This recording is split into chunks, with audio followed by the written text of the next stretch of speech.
نماز 5 وقت دی دے وچوں ایک نماز جان بجھ کے بغیر شرعی عذر تو چھٹ دینا ایک کبیرہ گناہاں وچوں گناہ ہے۔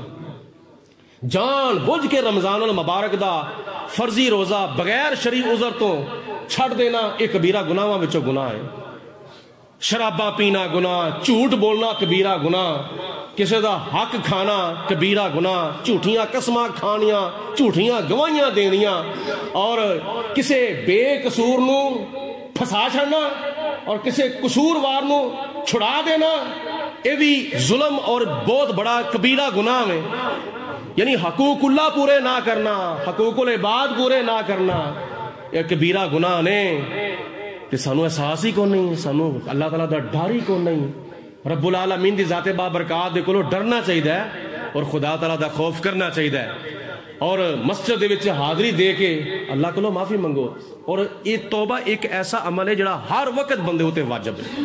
نماز فجر دے وقت وچ فرض ہے، ظہر دی نماز ظہر دے وقت وچ فرض ہے، عصر دی نماز عصر دے وقت وچ فرض ہے، عشاء دی نماز عشاء دے وقت وچ فرض ہے۔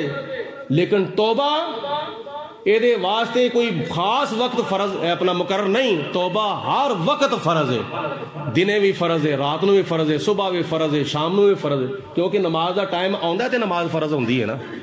ٹھیک ہے، بندہ جنی دیر تک صاحب انصاب نہیں ہوندا او دے تے زکات فرض نہیں ہوندی، جنی دیر تک صاحب استطاعت نہیں ہوندا او دے تے حج فرض نہیں ہوندا۔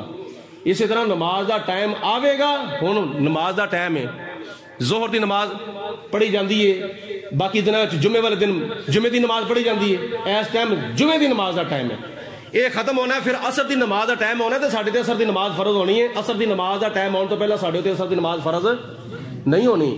مغرب دا ٹائم شروع ہوئے گا تو مغرب دی نماز فرض ہوئے گی۔ باقی نمازاں باقی عملاں دے ٹائم مقرر نے، توبہ دا کوئی ٹائم مقرر نہیں، توبہ ہر وقت فرض ہے، صبح بھی شام بھی دن بھی رات بھی۔ وجہ قدم قدم دے اتے ساڑھے کو گناہ ہوندے نے، ہر وقت اللہ تعالیٰ دی بارگاہ چ توبہ کرنی چاہیے۔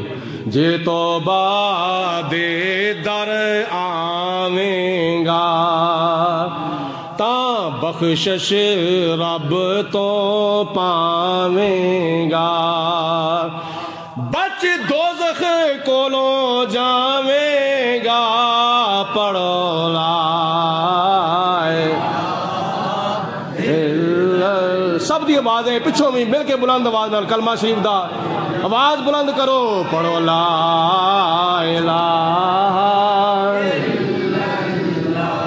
حق لا الہ الا اللہ محمد الرسول اللہ۔ ویسے تو توبہ ہر تھاں تے قبول ہو جاندی ہے، لیکن جدو بندہ کتھے آوے گا مسجد دے وچ مسجد حاضر ہو کے دل توبہ دے نال دھو دھو کے منگ بخشش رب تو رو رو کے، پڑھو لا الہ الا اللہ لا الہ الا اللہ محمد الرسول اللہ۔ آخری شعر پڑھنا تھی، آخری گل ہے، یہ انہاں ساتھیاں دے واسطے جنہ کلمہ پڑھیا تے ہے وے، لیکن اپنی آواز منہ وچوں باہر نہیں کڈی، گوانڈیاں تک بھی آواز نہیں پہنچی۔ یہ جگہ گواہ ہو جائے گی اور آسمان بھی گواہ ہو جائے گا، اے تہاڈی مسجد قمر الاسلام دے درو دیوار بھی گواہ ہو جان گے، اور فرشتے نامہ اعمال چ نیکیاں لکھ لین گے، اور پھر بے زبان چیزاں قیامت والے دن گواہیاں دین گیاں، تے ساڈے جو گناہگاراں دا کام انہاں گواہیاں دے اوتے ہی مک جاوے گا، بیڑا پار لگ جاوے گا۔ یہ انہاں واسطے میں شعر پڑھن لگا جنہاں نے آواز نہیں کڈی، تے میں کہنا بلند آواز نال جدوں اللہ رسول دا ذکر کرنا ہے تے پھر للکر کے کرو، اس واسطے بلند آواز نال ذکر کرن دی کوشش کرو کہ پڑھ کلمہ کر کے ہوش میاں، مارے رب دی رحمت جوش میاں، کیوں بیٹھے ہو خاموش میاں، پڑھو لا الا اللہ لا الہ الا اللہ محمد محمد الرسول اللہ، سب پڑھو صلی اللہ علیہ وسلم۔ مزید مسائل سنن دے واسطے اللہ پاک نے تو سنہری موقع عطا فرمایا ہے۔ مسجد قمر الاسلام وچ فجر دی نماز تو بعد 10-15 منٹ روزانہ درس قرآن ہو رہا ہے۔ مزید معلومات دے واسطے، دینی مسائل سیکھن دے واسطے صبح اٹھو، جماعت نال نماز پڑھن دی مکمل طور تے کوشش کریا کرو، اور اس تو بعد درس قرآن سنن دا بھی شرف حاصل کریا کرو۔ اللہ پاک سب نو عمل کرنے دی توفیق عطا فرمائے۔ وآخر دعوانا الحمدللہ رب العالمین۔